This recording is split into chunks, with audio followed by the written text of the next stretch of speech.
بسم الله الرحمن الرحيم. الحمد لله والصلاة والسلام على سيدنا محمد وعلى آله وأصحابه أجمعين، أما بعد. فأعوذ بالله من الشيطان الرجيم. بسم الله الرحمن الرحيم. يا أيها الناس كلوا مما في الأرض حلالا طيبا ولا تتبعوا خطوات الشيطان إنه لكم عدو مبين. صدق الله العظيم. اللهم صل على سيدنا ومولانا محمد وعلى آل سيدنا ومولانا محمد وبارك وسلم.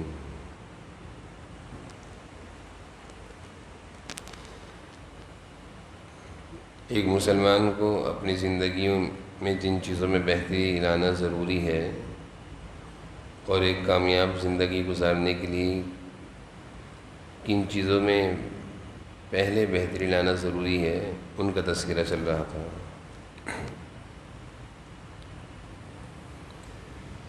عبادتوں کا اہتمام ہم میں سے ہر شخص کر لیتا ہے، لیکن بہت سارے کام ایسے ہوتے ہیں جس کی وجہ سے ہماری عبادتیں ضائع ہو رہی ہوتی ہیں، ہماری دعائیں قبول نہیں ہو رہی ہوتی ہیں.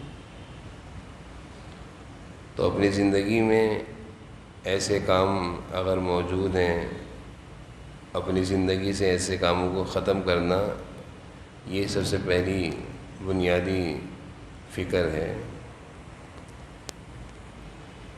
اس میں سے پہلی چیز جو ذکر کی جا رہی ہے قرآن و احادیث کی روشنی میں، وہ لقمہ حلال کا اہتمام ہے اور لقمہ حرام یعنی حرام آمدنی، مشکوک آمدنی سے اپنے کو بچانا ہے. قرآن کریم کی ایک آیت نہیں بلکہ کئی ساری آیتوں میں اللہ تعالیٰ نے یہ حکم دیا ہے، یا ایھا الناس کلوا مما فی الارض حلالا طیبا. اے لوگو، حلال، پاکیزہ، صاف ستھرا، جائز مال کا استعمال کیا کرو، کھانے پینے میں ان چیزوں کا اہتمام کیا کرو. حضرت لقمان علیہ السلام کی نصیحتیں بڑی مشہور ہیں، اور اللہ تعالیٰ نے حضرت لقمان علیہ السلام کی نصیحتوں کو قرآن میں ایک سورت میں جمع کر دیا اور اس سورت کا نام سورہ لقمان رکھ دیا.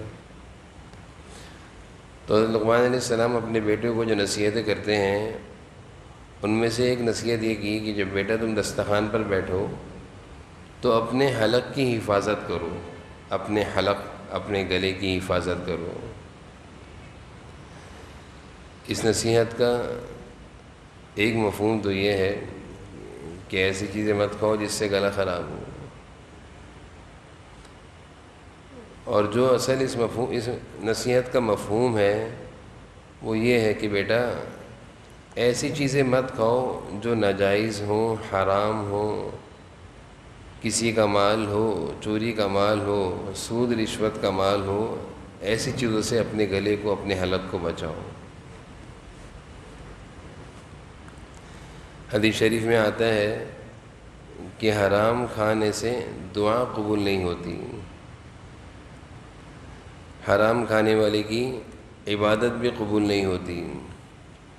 بلکہ حدیث شریف میں آتا ہے اللہ تعالیٰ نے بیت المقدس پر ایک فرشتہ مقرر فرمایا ہے، اور یہ فرشتہ ہر دن اور ہر رات یہ آواز لگاتا ہے، اللہ تعالیٰ کی طرف سے یہ صدا لگاتا ہے کہ جو حرام کھاتا ہے، جو حرام مال کھاتا ہے، نہ اس کا کوئی فرض قبول ہو، نہ اس کی کوئی نفلی عبادت قبول ہو.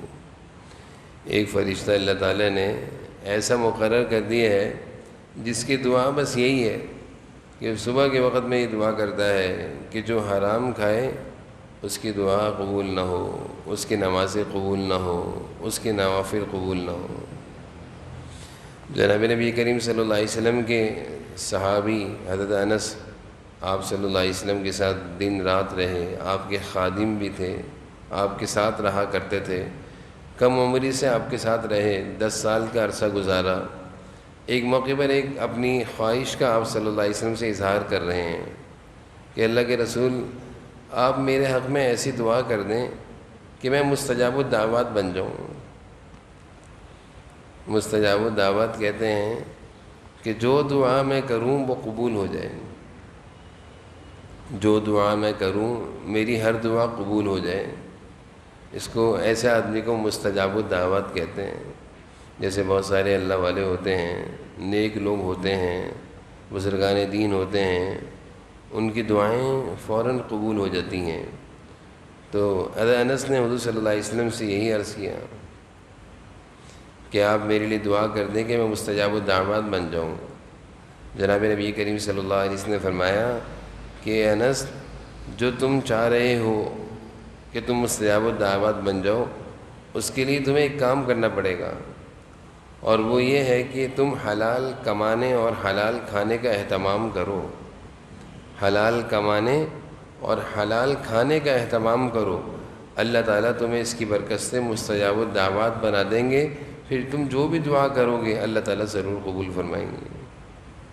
اور حرام سے بچو، اور فرمایا کہ حرام سے بچو، اس لیے کہ اگر حرام کھانے کا ایک لقمہ بھی انسان کے منہ میں چلا جائے تو آپ فرما رہے ہیں کہ 40 دن تک اس کی دعا قبول نہیں ہوتی۔ حرام کھانے کا ایک لقمہ، ناجائز، سود، رشوت، ایک لقمہ بھی پیٹ میں چلا گیا تو 40 دن تک اس کے برے اثرات ہوتے ہیں۔ بلکہ اللہ والے تو یہ فرماتے ہیں کہ 40 دن تک اس کے برے اثرات تو یہ ہوتے ہیں کہ دعا قبول نہیں ہو رہی، لیکن بعض لوگوں کو محسوس ہوتا ہے کہ دل بجھ گیا، دل بجھ گیا، دل میں جو ایک لگن اور ایک چاہت تھی کہ نماز پڑھ لوں، تلاوت کر لوں، دل چاہ رہا تھا دعائیں کر لوں، وہ طبیعت اب نہیں ہے۔ تو یہ حرام کھانے کے اثرات ہوتے ہیں کہ انسان کی دلی کیفیت بجھی بجھی سی ہو جاتی ہے۔ گناہوں کے اثرات بھی ہیں کہ جب انسان اللہ تعالیٰ کی نافرمانی کرتا ہے تو طبیعت اچھے کاموں میں نہیں لگتی، اور جب انسان کا کھانا پینا حلال کا ہو اور اللہ تعالیٰ کی نافرمانی اور گناہوں سے بچتا ہو تو پھر اس کو عبادتوں میں لگنے میں مزہ آتا ہے۔ تو آج ہماری عبادتیں ادھوری ہیں، دعاؤں میں ہمارا دل نہیں لگتا، نمازوں میں ہمارا دل نہیں لگتا۔ اب بتائیے، رمضان کا اتنا مبارک اور اتنا مقدس مہینہ ہے، یہ مہینہ اگر ہم اپنے سے پہلے والوں کی زندگی کو دیکھیں کہ انہوں نے اس مہینے کی کیسی قدر کری ہے تو ایسا لگتا ہے کہ وہ رات دن عبادت کرتے تھے۔ رمضان میں راتوں کو بھی عبادت، دن میں بھی عبادت، رات کو بھی ایک قرآن ختم ہو رہے ہیں، دن میں بھی پورا قرآن ختم ہو رہا ہے، تراویح میں بھی قرآن ختم ہو رہا ہے۔ لیکن ہم لوگوں کی حالت ایسی ہو گئی ہے کہ ہم ایک پارہ بڑی مشکل سے پڑھتے ہیں، تراویح ہمارے لیے مشکل ہو گئی ہے، فرض نماز اس مہینے میں پڑھنا مشکل ہو جاتا ہے۔ یہ سب کیا ہے؟ یہ اور بہت ساری وجوہات کے ساتھ ساتھ ایک بڑی وجہ ہماری آمدنی میں شکوک آ گئے ہیں، مشکوک ہو گئی ہے ہماری آمدنی۔ ہم نے اپنی آمدنی کو پاک صاف رکھنے کی فکر نہیں کری، بس یہ فکر ہے ہم لوگوں میں کہ زیادہ کما لو، زیادہ کھا لو، زیادہ جمع کر لو، لیکن یہ فکر نہیں کہ اچھا کھلاؤ، صاف کھلاؤ، پاکیزہ کھاؤ، حلال کا کھاؤ۔ اس کی فکر ختم ہو گئی ہے، یہ ختم ہو گئی، تقریباً یہ فکر ختم ہو گئی ہے۔ ایک دیوبند میں ایک بابا جی تھے، یہ بہت سارے بزرگان دین نے واقعہ لکھا ہے، حضرت مفتی شفیع صاحب رحمۃ اللہ علیہ نے بھی یہ واقعہ لکھا ہے۔ وہ بابا جی جنگل میں جاتے تھے، گھاس کاٹ کر لاتے تھے اور گھاس بیچا کرتے تھے، اور 7 دن وہ گھاس بیچنے کے بعد 7ویں دن وہ دیوبند کے جو بڑے بڑے علماء تھے ان کی دعوت کرتے تھے، سیدھا سادہ کھانا، میٹھے چاول بنایا کرتے تھے، گڑ کے چاول وہ کھلا دیا کرتے تھے۔ جب وہ 7واں دن آتا تو دیوبند کے بڑے بڑے علماء ان کی دعوت کی انتظار میں رہتے تھے کہ آج بابا جی کی دعوت ہوگی۔ تو کسی نے ان علماء سے پوچھا کہ آپ تو کسی کی دعوت قبول نہیں کرتے، بڑے بڑے لوگ آپ کے پاس آتے ہیں دعوتیں دینے کے لیے، آپ کہیں جاتے نہیں ہیں، اور یہ بابا جی کی دعوت قبول کر لیتے ہیں۔ اب اندازہ لگائی ان اکابرین میں بڑے بڑے اللہ والے تھے، بڑے بڑے علماء تھے۔ تو وہ سب فرمانے لگے کہ یہ بابا جی کی جو کمائی ہے نا، یہ ایسی ہے کہ جب ہم ان کی دعوت کھاتے ہیں تو 7 دن تک ہمارے اندر عبادت کا، نیکی کا، تقوی کا، للہیت کے جذبات ابھر رہے ہوتے ہیں۔ یعنی ان کی آمدنی گھاس بیچ کر کیا تھی، گھاس بیچتے تھے، اس میں سے کچھ حصہ جمع کر لیا کرتے تھے دعوت کے لیے، کچھ حصہ گھر والوں پہ خرچ کرتے تھے، کچھ حصے کی گھاس دوبارہ لے آتے تھے۔ بس ان کی آمدنی تھی، بالکل صاف پاکیزہ آمدنی تھی۔ تو ہمیں ان کی دعوت کا اس لیے انتظار رہتا ہے کہ ہم ان کا جب مال کھاتے ہیں، کھانا کھاتے ہیں، سادہ سا میٹھے چاول، گڑ کے چاول، وہ پورے ہفتے ہمارے اندر نیکی کے اثرات گھوم رہے ہوتے ہیں۔ تو معلوم یہ چلا کہ اچھا کھانے سے انسان نماز کے لیے لمبی لمبی رکعتیں نہیں پڑھتا۔ کوئی یہ سمجھے کہ میں بہت طاقتور چیزیں کھاؤں گا تو لمبی لمبی رکعتیں پڑھوں گا، نہیں، پاک صاف حلال کھانے سے انسان کے اندر طاقت پیدا ہوتی ہے لمبی لمبی رکعتیں پڑھنے کی، لمبی لمبی دعائیں کرنے کی۔ انہی بابا جی کے بارے میں آتا ہے، کتابوں میں لکھا ہے، ایک دفعہ ایک گھاس بیچ رہے تھے تو ایک تھانے دار تھا اس علاقے کا، اس کی گھوڑے کو گھاس دی جاتی تھی، تو اس نے اپنے سپاہی کو بھیجا جا گھاس لے کر آ۔ تو اس کا سپاہی آیا اور لوگوں کو ہٹایا، اور جیسے کہ عادت ہوتی ساری گھاس اٹھا کر لے گئے بغیر پیسوں کے۔ جب وہ گھاس جا کر اس تھانے دار کی گھوڑے کے آگے ڈالی تو اس نے نہیں کھائی، وہ گھاس کو منہ نہیں مار رہا گھوڑا۔ تو اس نے تھانے دار نے سپاہی سے پوچھا تو کہاں سے لے کر آیا ہے، سچ بتا تو یہ گھاس کس کے لایا ہے؟ اس نے کہا ایک بابا جی گھاس بیچتے تو اس کی اٹھا کر لیا ہے، پیسے دے کر لایا؟ کہہ رہے نہیں، ایسے اٹھا کر لیا، کہ واپس دے کر آ۔ تو نے وہ بابا جی اللہ والے نیک آدمی ہوں گے، تو نے اس کے ساتھ زیادتی کری تھی کہ میرا گھوڑا وہ گھاس نہیں کھا رہا۔ تو حلال آمدنی کے بڑے اچھے اچھے اثرات ہوتے ہیں۔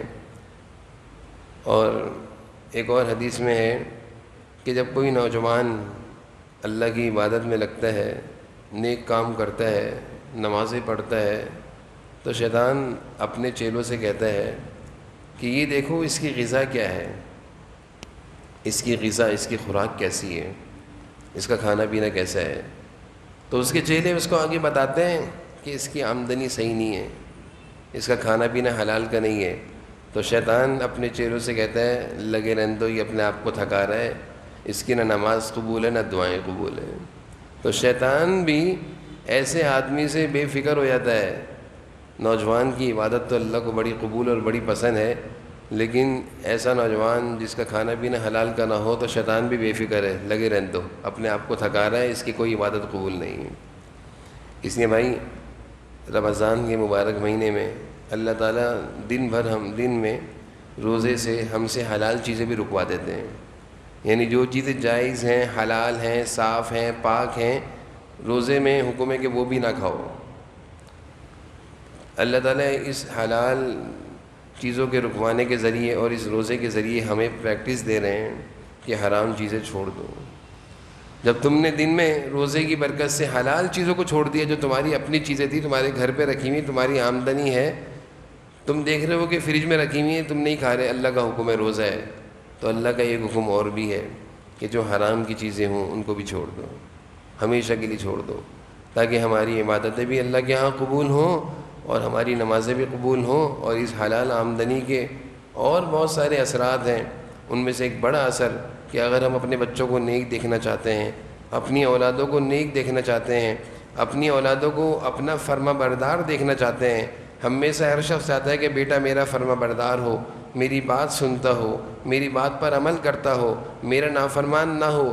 اگر ہم یہ چاہتے ہیں تو اپنے بچے کو تھوڑا کھلائیں، سادہ کھلائیں، لیکن پاکیزہ کھلائیں، حلال کھلائیں، انشاءاللہ یہ بچے پھر والدین کے فرما بردار بنیں گے۔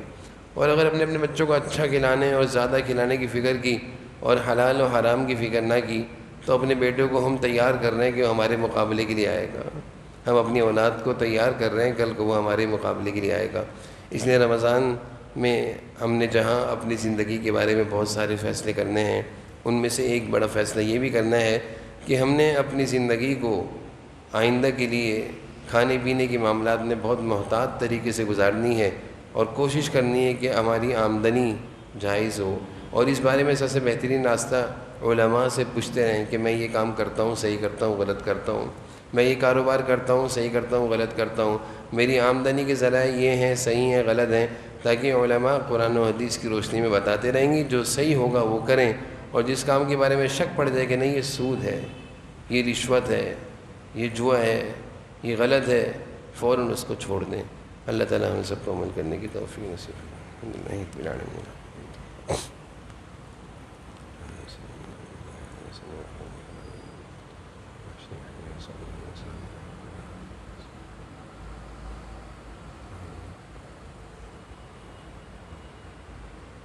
صلی اللہ تعالی علی خیر خلقہ محمد وعلی آلہ وصحبہ برحمتک یا ارحم الراحمین۔